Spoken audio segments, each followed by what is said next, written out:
મહાનુભાવો અને વિશાળ સંખ્યામાં પધારેલા મારા ખેડૂત ભાઈઓ અને બહેનો,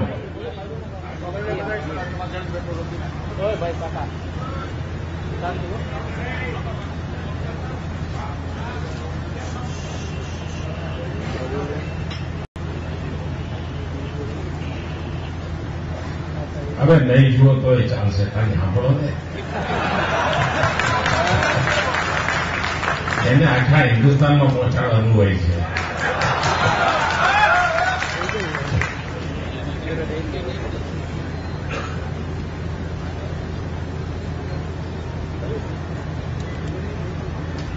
આપણામાંથી ઘણા બધા ખૂબ નાની ઉંમરથી એક વાત સતત સાંભળતા આવ્યા છીએ કે નર્મદા આવશે અને આપણું ભલું થશે. 40, 50, 55 વર્ષની ઉંમરનો કોઈ એવો વ્યક્તિ નહીં હોય કે જેણે પોતાના બચપણમાં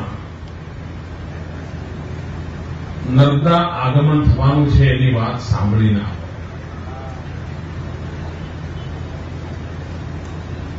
કારણ કે ગુજરાતમાં ખાસ કરીને કચ્છ, સૌરાષ્ટ્ર, ઉત્તર ગુજરાત લગભગ હિજરત કરવાને આડે આવીને ઉભું. ગામના ગામ ખાલી થઈ ગયા. ખેતીના નામે મીંડું થઈ ગયું. કારણ 10 વર્ષમાં 7 વર્ષ આપણે ત્યાં આ દુષ્કાળ હોય, અછત હોય અને એના કારણે જીવન દોહલું બન્યું. ઘરના મા બાપ તો ગામ છોડીને ક્યાં જાય? એટલે જવાનીઓને કંઈક ભાઈ તું હવે ક્યાંક જા ને કંઈક પગ પર થા, ક્યાંક રોજી રોટી કમાય. એક પ્રકારે કચ્છ સૌરાષ્ટ્રમાં ખાસ કરીને આખી જવાન પેઢી 18-20 વર્ષની થાય એટલે હિજરત કરવાનું શરૂ કરે. આવી દશામાં આપણે દિવસો કાઢ્યા છે અને એમાંથી આજે ગુજરાતનું ગામડું ધબકતું થયું છે. આર્થિક વિકાસની બાબતમાં હરણફાળ ભરી રહ્યું છે.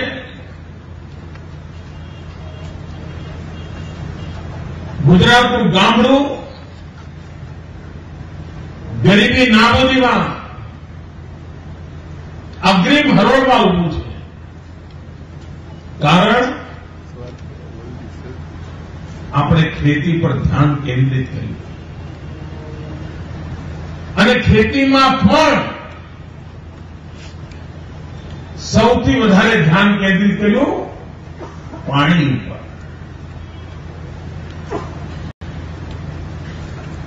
ગુજરાતમાં હું શરૂઆતમાં જયારે મુખ્યમંત્રી તરીકે બધા નિર્ણયો કરતો હતો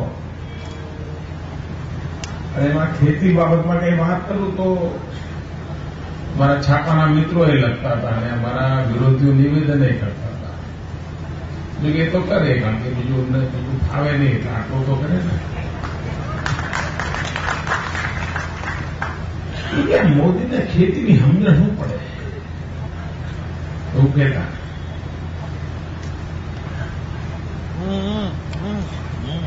અને જયારે પાણીની વાત કરતો હું કહેતો ભાઈ વીજળીનું બહુ થઈ ગયું, વીજળીમાંથી બહાર આવો, પાણી તરફ વળો. તો બધાને એમ થતું કે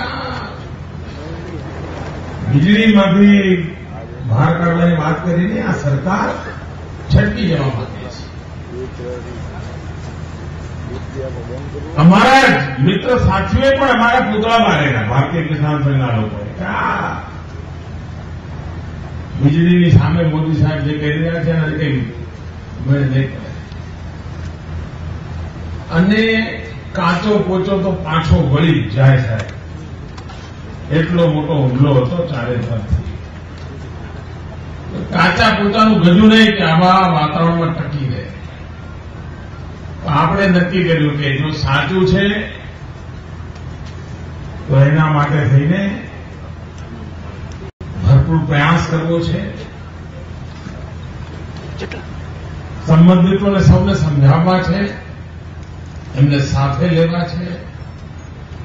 મહેનત પડી પણ આજે એનું ઉત્તમ પરિણામ જોવા મળ્યું છે કે ગુજરાતનો ખેડૂત પાણીના મહાત્મયને સમજવા લાગ્યો, પાણીના મહાત્મયને સ્વીકારવા લાગ્યો અને પાણીની બાબતમાં પોતે જાય કંઈ યોગદાન આપી શકે એ યોગદાન આપવામાં ગુજરાતનો ખેડૂત સરકાર કરતા પણ 2 ડગલા આગળ નીકળવા માંડ્યો છે. અને તેથી હું ગુજરાતના ખેડૂત આલમને હૃદયપૂર્વક અભિનંદન આપું. આપણે એમને કહ્યું, ભાઈ, ગુજરાતના ખેડૂતને વીજળીની નહીં, ગુજરાતના ખેડૂતને પાણીની જરૂર છે. એકવાર પાણી મળે તો ગુજરાતનો ખેડૂત પથ્થર પર પાટું મારીને સોનું પકવવાની તાકાત ધરાવે છે. અને ગુજરાતના ખેડૂતે કરી બતાવ્યું. આપણે પણ કૃષિ ક્ષેત્રમાં કામ કરવું હોય તો પાણીને પ્રાથમિકતા આપી અને પાણીને પ્રાથમિકતા આપીને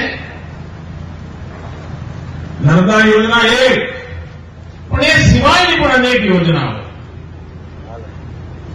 ત્યારે બંધારાનું કામ કર્યું હોય, ત્યારે ખેત તલાવડીનું અભિયાન ચલાવ્યું હોય, ક્યાંક ચેકડેમોનું અભિયાન ચલાવ્યું હોય, ક્યાંક ડ્રીપ ઇરિગેશનનું મથામણ કર્યું હોય, અનેકવિધ પાસા જળ સંચય માટેના, જળ સિંચન માટેના. આપ વિચાર કરો, ગુજરાતમાં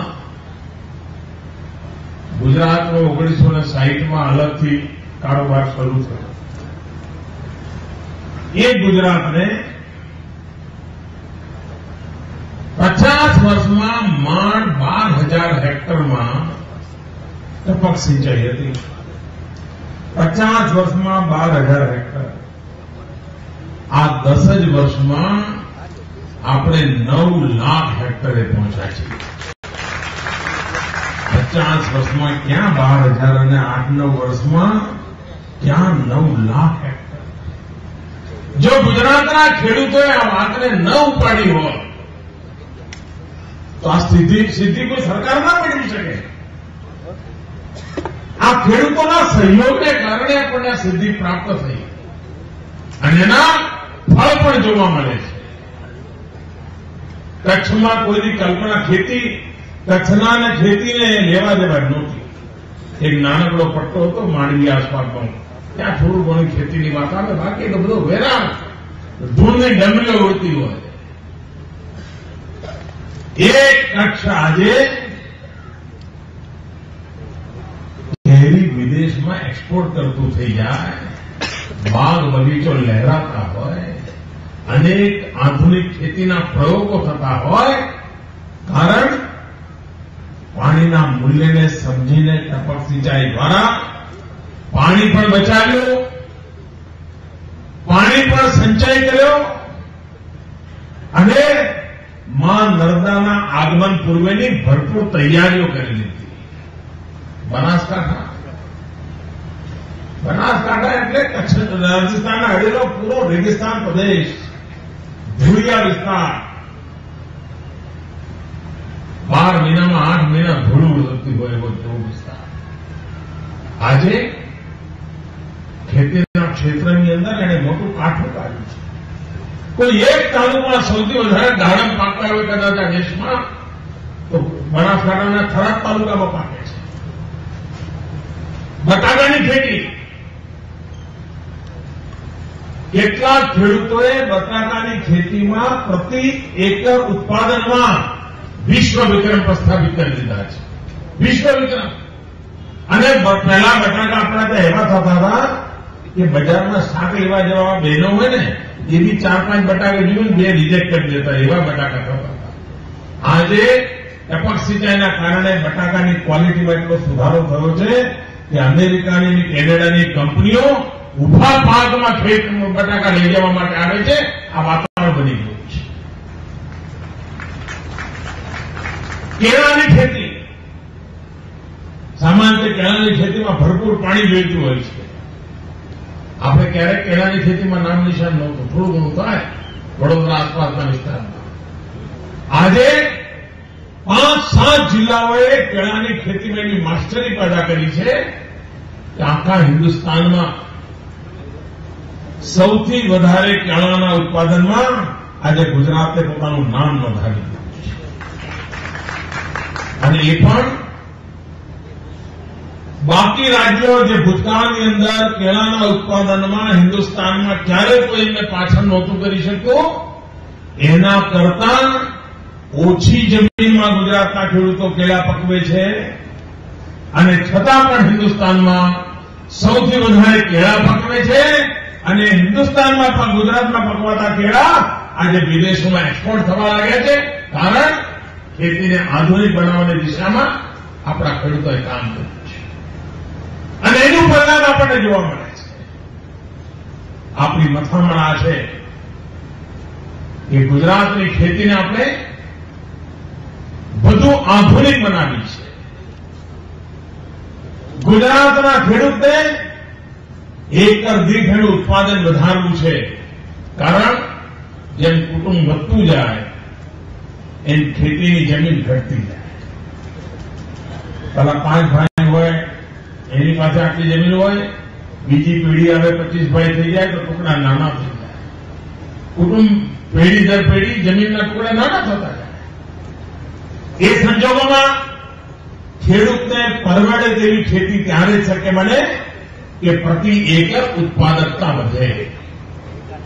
ગુજરાત સરકારે મહદઅંશે ધ્યાન કેન્દ્રિત કર્યું છે કે એકર દીઠ ખેતીની ઉત્પાદકતા કેમ વધે. અને હવે તો આપણે ગ્રીન હાઉસ, ટેન્ટ હાઉસ માટે ખૂબ મોટા પાયા પર સબસિડી આપી રહ્યા છે. કારણ આપણો ગુજરાતનો ખેડૂત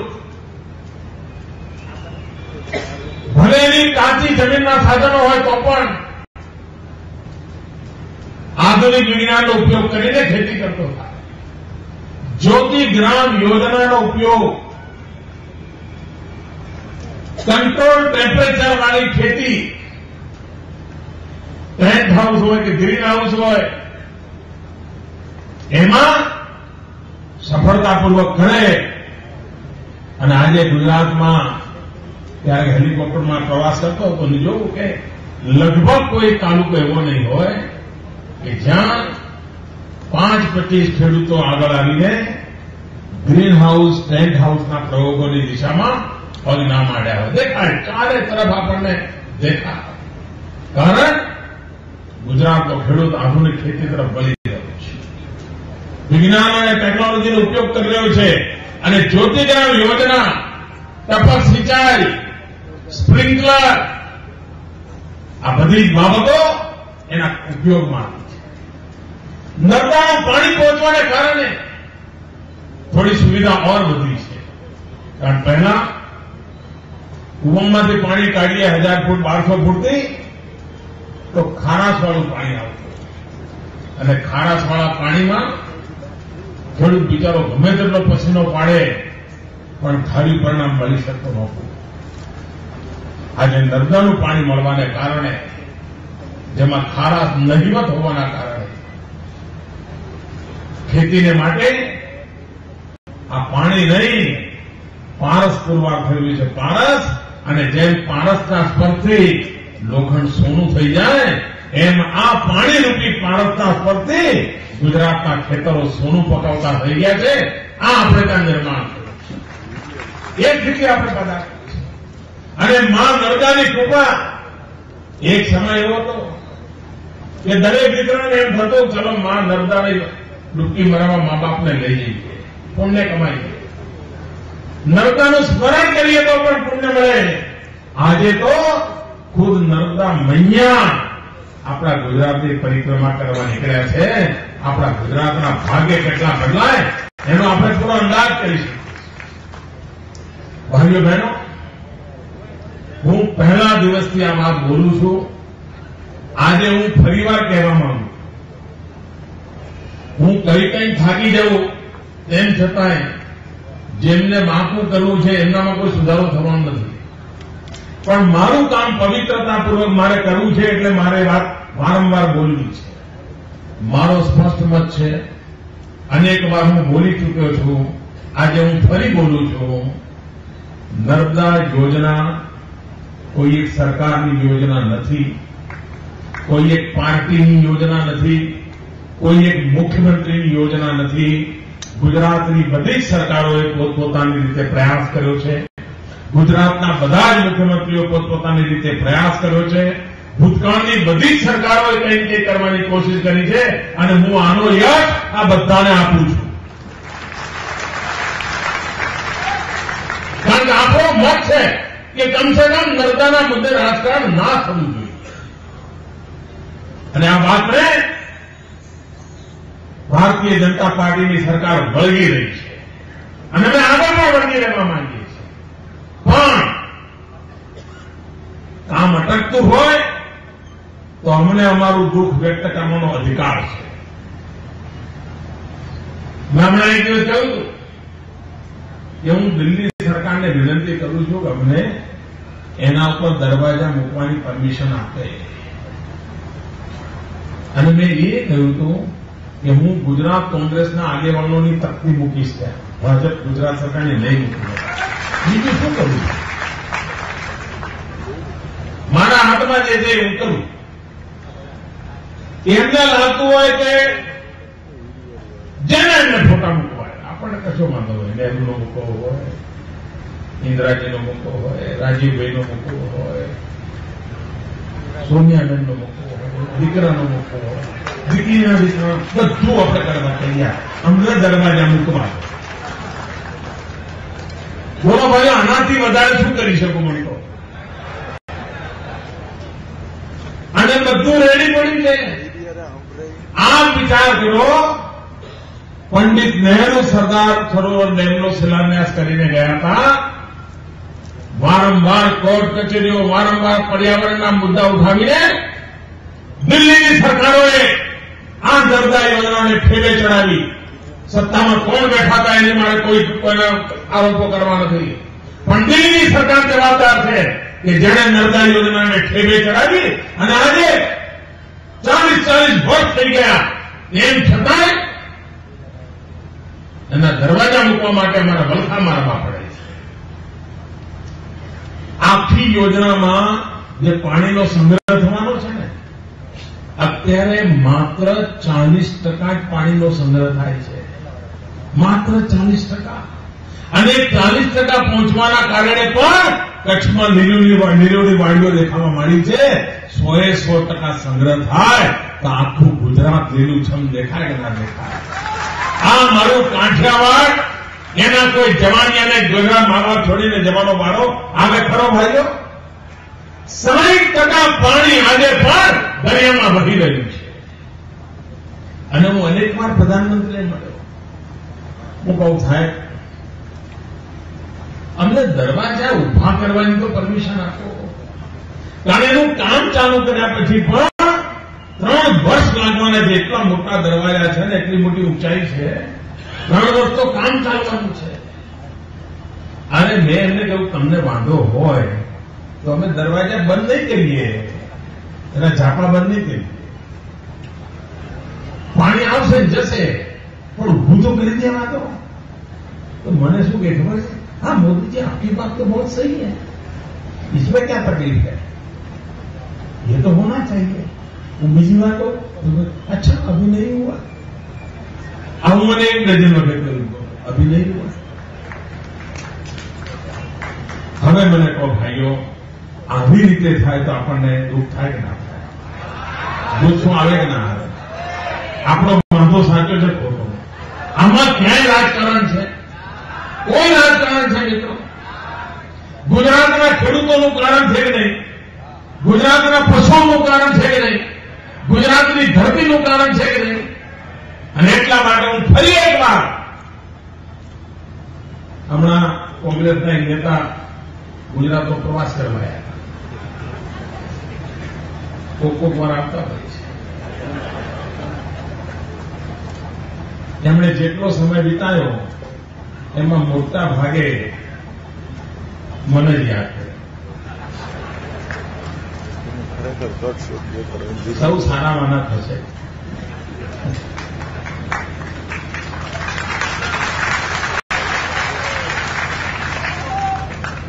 મને તો આશ્ચર્ય તમારા કોંગ્રેસ વાળાને મેં ચાહવાને ખાવાને વાતો પડી ગયો.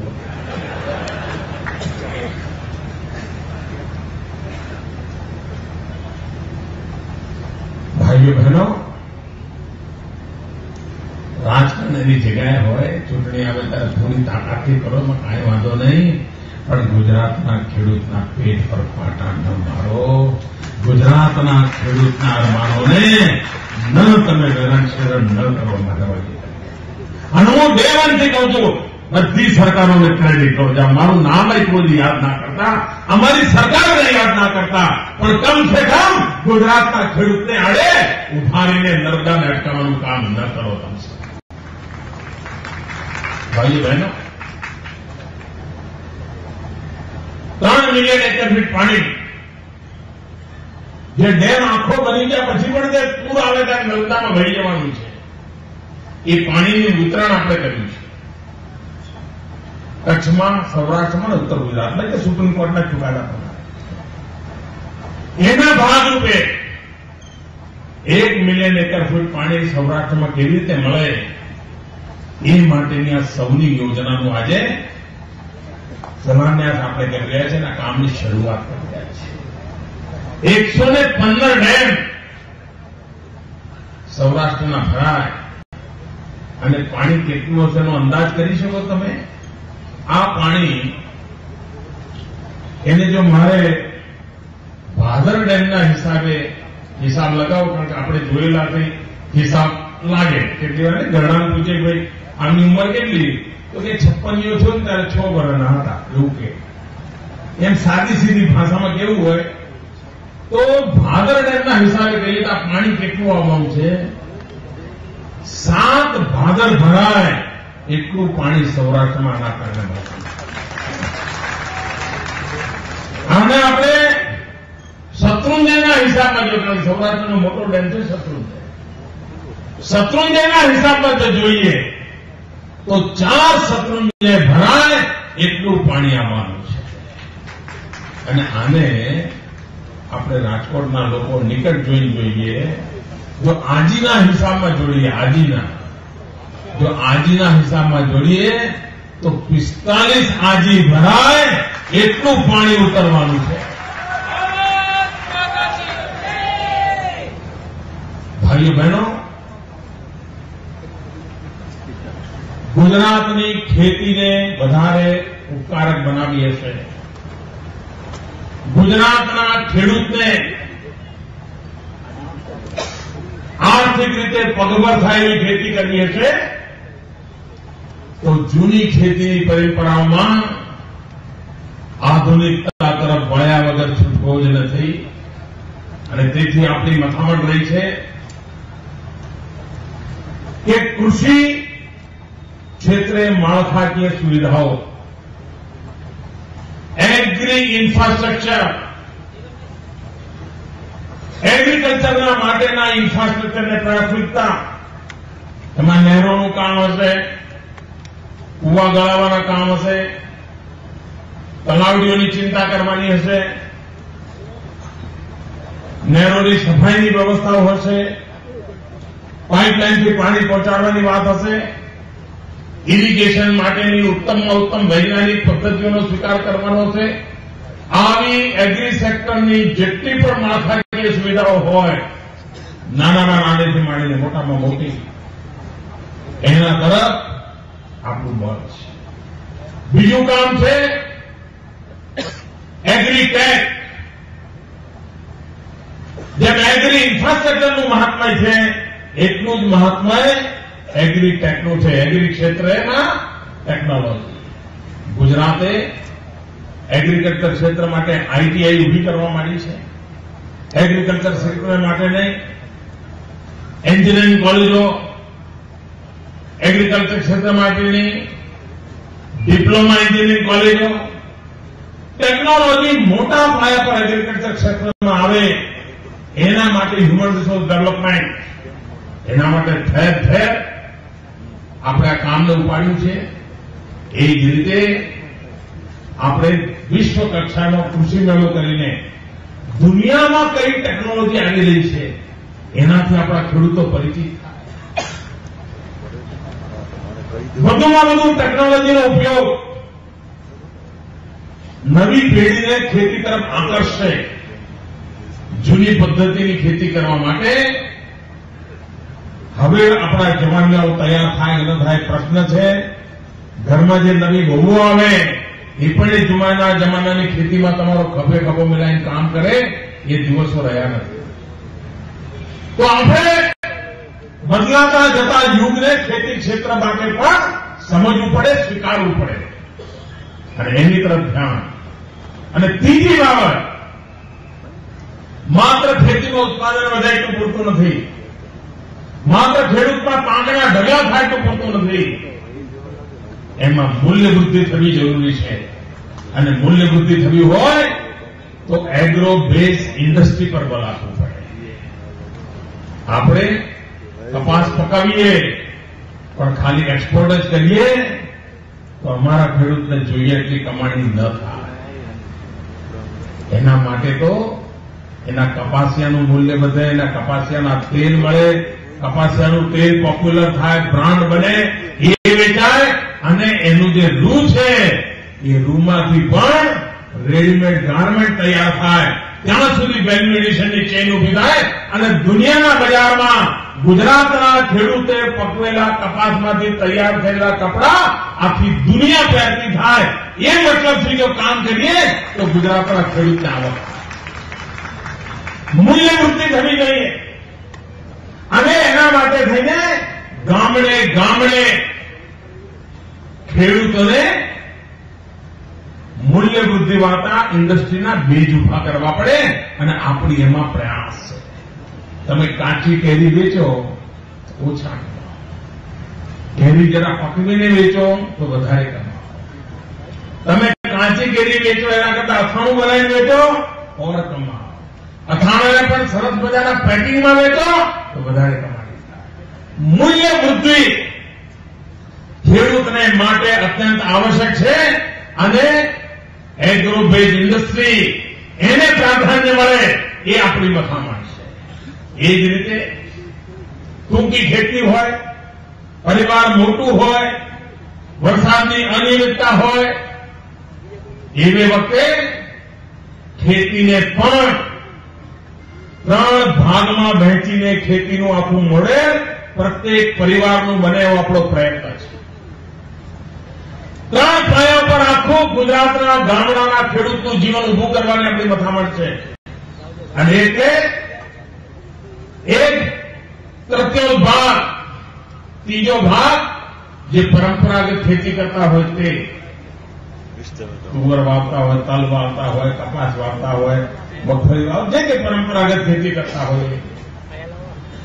1/3 ડેરી અને 1/3 જેમાં મારી સૌરાષ્ટ્રના ખેડૂતોને સવિશેષ આગ્રહ છે, આ કરવા જેવું કામ છે. જેટલા પ્રમાણમાં સૌરાષ્ટ્રમાં એ દિશામાં ધ્યાન અપાવવું જોઈએ, હજુ આપણા ખેડૂતોના ગળે ઉતરતું નથી. શરૂઆતમાં મહેનત પડશે પણ તમને જન્મ એનો લાભ થશે એની હું આપને ગેરંટી આપું છું. આણંદ ખેડાના વિસ્તારોમાં પૂર્વેથી આ કામ ઉપડ્યું છે. આપણે પણ વિચારીએ, આપણે શું કરીએ છીએ, ખેતરની બાઉન્ડ્રી માટે આપણે વાડ કરીએ છીએ અને 1 ફૂટ જમીન પણ કોઈ દબાવી ના જાય એની ચિંતામાં 2 મીટર જમીન આપણે બગાડીએ છીએ, વાડ કરીએ. આપણે બી વાડ કરીએ, પડોશી બી વાડ કરે, ફોરની વાડ પછી વધતી જાય અને એના કારણે આપણી છેડાની જમીન બગડતી જાય. એક બાજુ જમીન બગડે, બીજી બાજુ આવક ન થાય. અને તેથી મારો આગ્રહ છે કે આપણા ખેતરની જ્યાં હદ પૂરી થતી હોય એ છેડા ઉપર વૃક્ષોની ખેતી કરીએ, વૃક્ષો ઝાડ વાવીએ. વધારાની જમીન બગાડવાની નથી. જે આજે તમે વાડ કરવા માટે જમીન બગાડો છો એના કરતા ઓછી બગાડવાની છે. અને ઝાડમાંથી આવક, તમે દીકરી ઘરમાં જન્મી હોય ને 5 ઝાડ વાવી દો, દીકરી મોટી થાય, લગ્નનો બધો ખર્ચો એ ઝાડમાંથી નીકળે. આજે હિન્દુસ્તાન ટિમ્બર ઇમ્પોર્ટ કરે છે, ઇમારતી લાકડું ઇમ્પોર્ટ કરે છે. આપણે ખાલી આપણા ખેતરોના શેડા પર આ વૃક્ષોની ખેતી કરીએ, સરકાર પરમિશન આપે, હિન્દુસ્તાનને ટિમ્બર ઇમ્પોર્ટ કરવાનું બંધ થાય, હિન્દુસ્તાનમાં ઇમારતી લાકડાની જેટલી જરૂરિયાત હોય એટલી મારો ખેડૂત પૂરી કરી શકે અને એ આવનારા દિવસોમાં પગ ઉપર ઉભો રહી શકે એટલી એની તાકાત થઈ જાય. કોઈક વાર નબળું વર્ષ આવે તો પેલા જાણ એની રક્ષા કરે, આટલી એનામાં તાકાત પડી છે. તો મેં કહ્યું એમ, ત્રીજો ભાગ પરંપરાગત ખેતી, ત્રીજો ભાગ ઝાડ છેડા પર વાવવાના અને ત્રીજો ભાગ ડેરી ઉદ્યોગ. ડેરી ઉદ્યોગ ગુજરાતની સૌરાષ્ટ્રની ડેરીઓ બંધ કરી તાળા મારી દેવામાં આવ્યા. એટલું જ નહીં, સરકારે એવા હુકમ બહાર પાડ્યા હતા કે ભવિષ્યમાં કોઈ ડેરીનું નામ ના લે. આપણે બધા કાયદા બદલી નાખ્યા અને ગુજરાતમાં અને ખાસ કરીને સૌરાષ્ટ્રમાં ડેરી ઉદ્યોગ વિકસે. એ રોજમની આવક છે. અને બીજો આપણે નિર્ણય કર્યો છે કે દૂધ ભરનારી જે બહેનો હોય ને, ડેરીના દૂધનું પેમેન્ટ પુરુષના નામે જવું જ ના જોઈએ, બહેનોને જ મળવું જોઈએ. પુરુષો પાસે જાય તો કઈ ઠેકાણું નહીં કે હા જુદીમાં શું થાય, પણ જો બહેનોના હાથમાં રૂપિયા જાય તો રૂપિયા ઉગી નીકળે. કુટુંબને સંકટ આવે તો બહેનના સાડીનો છેડોનો ખોલે ના ગાંઠ, એમાંથી તરત જ નોટ નીકળી આવે. આટલી બચત કરવાની બહેનોને ટેવ હોય છે. એમાંથી ગામડાના કુટુંબોના અર્થકારણને એક કાયમી સુરક્ષાની વ્યવસ્થા ઉભી થાય એ દિશામાં આપણે પ્રયત્ન આપ્યો છે. સૌરાષ્ટ્રની ડેરીઓને જીવતી કરી છે. એના કારણે પશુપાલકોને દૂધના પૂરતા પૈસા મળવા માંડ્યા છે અને પશુપાલનને પણ આપણે પ્રાથમિકતા આપી છે. એમાં આધુનિકતા, વૈજ્ઞાનિકતા કેવી રીતે લવાય, આપણે પશુ આરોગ્ય મેળા ઉપાડ્યા. હજારોની સંખ્યામાં પશુ આરોગ્ય મેળા આપણા ચાલે છે અને એના કારણે ગરીબ ખેડૂત જે બિચારો પશુપાલન કરતો હોય કે પશુપાલક, એને બિચારાને ખબર જ ના હોય કે કયો રોગચાળો થયો છે અને પછી પશુ તો ફરિયાદ કરે નહીં. કાળ કરે બિચારું પશુ નાની ઉંમરમાં ગુજરી જાય, દૂધ ઘટી જાય, ઉપયોગિતા ઘટી જાય, એને ખબર સુધા ના હોય. આપણે પશુ આરોગ્ય મેળા દ્વારા પશુના સ્વાસ્થ્યની કાળજી લેવા માટેનું અભિયાન ઉપાડ્યું અને એનું પરિણામ એ આવ્યું કે ગુજરાતમાં દૂધના ઉત્પાદનની અંદર 86% જેટલો વધારો થયો. કારણ આપણે પશુની કાળજી લીધી. એટલું જ નહીં, ઘેટાનું ઊન, પહેલા આપણો ઘેટા નાખવા વાળો ઘેટા પાલક શું કરતો, એની ઊન કાપવા માટે કાતર લઈને ઊન કાપે, એના શરીર પરથી ઊન ઉતારે, નાના ટુકડા થાય. એના કારણે જોઈએ એવી આવક મળે, ટાઈમ પર ફૂટ જાય. આપણે શું કર્યું, આધુનિક 5 સ્ટાર હોટલની અંદર ટ્રીમિંગ માટેના જે દાઢીની ટ્રીમિંગ કરવાના મશીન હોય છે, એવા મશીન આપણે આ ઘેટાવાળાને આપ્યા અને એને કહ્યું કે તમે આ મશીનથી એના વાળ ઉતારો. એના કારણે 2, 3 ઇંચ, 5 ઇંચ આપણને ઊન મળવા માંડી. એના ઘેટાવાળાને ઇન્કમ વધવા માંડી. ભાઈઓ બહેનો, ચીજ નાની છે પણ એક સમજદાર સરકાર ભવિષ્યનો વિચાર કરીને કામ કરતી હોય ત્યારે કોઈ 5 સ્ટાર હોટલનું સાધન પણ ખેડૂતના કામમાં આવી શકે, ઘેટા ઉછેર કરવાવાળા રબારી કે ભરવાડના કામમાં આવી શકે, ત્યાં સુધીનું આયોજન આ સરકાર કરતી હોય છે અને એના કારણે ગુજરાતમાં હવે ઊન ઉત્પાદનની દિશામાં પણ પ્રગતિ થવા માંડી છે. કહેવાનું તાત્પર્ય એ છે ભાઈઓ કે જો કાળજીપૂર્વક ગુજરાતના ગામડાને સમૃદ્ધ કરવું છે તો ખેતી ક્ષેત્રનો સર્વાંગી વિકાસ થાય અને નાનામાં નાનો ખેડૂત પણ એમાંથી આવક કરતો થાય, એને જો આપણે પ્રાધાન્ય આપીએ તો ગુજરાતનું ગામડું સુખી થાય. આ સૌની યોજના દ્વારા કચ્છ અને સૌરાષ્ટ્ર અને ઉત્તર ગુજરાત જ્યાં 1 મિલિયન એકર પર પાણી મળવાનું છે, એમાં સૌરાષ્ટ્ર માટે આ 115 ડેમ ભરીને પાણી પહોંચાડવા માટેનું ભગીરથ કામ આવ્યું છે.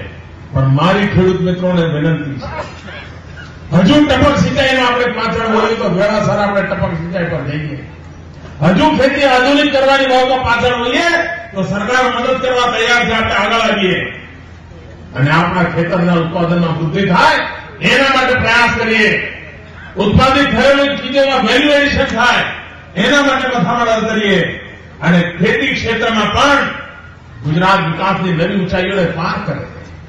ભારતમાં કૃષિ વિકાસ દર ગયા 10 વર્ષથી, આ સરકારની મારે ટીકા કરું તો બધાને ખોટું લાગે છે, 10 વર્ષથી દિલ્હીમાં ખેતીનું કામ વિભાગ હોય કે પ્રધાનમંત્રી હોય, અર્થશાસ્ત્રી પ્રધાનમંત્રી હોય, બુદ્ધિશાળી નાણામંત્રી હોય, તેમ છતાં હિન્દુસ્તાનનો કૃષિ વિકાસ દર 2%, 3% ડચકા થાય છે. ગંગા યમુના નદીઓ પડી હોય, કૃષ્ણા ગોદાવરી પડી હોય, આટલા મોટા બધા ડેમ બન્યા હોય, તમારું આ ગાડું કેમ ચાલતું નથી? અને ગુજરાત જ્યાં પાણીની અછત હોય, મુસીબતોનો પાર ન હોય, રેગિસ્તાનનો પ્રદેશ હોય, અને તેમ છતાં ગુજરાત કૃષિ વિકાસ દર 10% પહોંચાડી શકે છે. એ બતાવે છે કે વિકાસનું મોડેલ કેવું હોય અને હિન્દુસ્તાનના વિકાસને માટે કૃષિનું મહત્વ કેટલું હોય, ગામડાનું મહત્વ કેટલું હોય અને એને બળ આપવાની આવશ્યકતા કેટલી હોય, એના મહત્વને ધ્યાનમાં રાખીને ગુજરાતે વિકાસની યાત્રા શરૂ કરી છે. ભાઈઓ બહેનો, હજુ તો ઘણું કરવું છે. અનેક યોજનાઓ મનમાં રમે છે. આ યોજનાઓને સાકાર કરવાની શુભ શરૂઆત એટલે એમાંની એક યોજના છે સૌની યોજના. આજે આ સૌની યોજનાનો આરંભ રાજકોટની ધરતી પર આવીને સમગ્ર સૌરાષ્ટ્રના ભાઈઓ બહેનોને માટે પ્રસ્તુત કરતા હું ગૌરવ અને આનંદની લાગણી અનુભવું છું. ફરી એકવાર હું વિભાગના સૌ મિત્રોને ખૂબ ઝડપથી આ કામને આગળ વધારવા બદલ અભિનંદન આપું છું અને સૌરાષ્ટ્રના મારા ખેડૂત ભાઈઓ બહેનોને વિનંતી કરું છું કે ખેતીનું ભવિષ્ય ઉજ્જવળ છે, ગુજરાતમાં ઉજ્જવળ છે. એને હજુ વધારે ઉત્તમ બનાવવાની દિશામાં આપણે હિંમતભર ભાગીદાર બનીએ એ જ અપેક્ષા સાથે મારી સાથે બોલીશું નર્મદે સર્વદે. નર્મદે પૂરી તાકાતથી 2 મુઠ્ઠી બંધ કરીને માતા નર્મદા યાદ કરીએ. આપ બધા બોલજો સર્વદે. નર્મદે એમ નહીં સાહેબ, માં નર્મદાને ખબર પડે કે એના સંતાનો એને યાદ કરી રહ્યા છે. નર્મદે, નર્મદે, નર્મદે.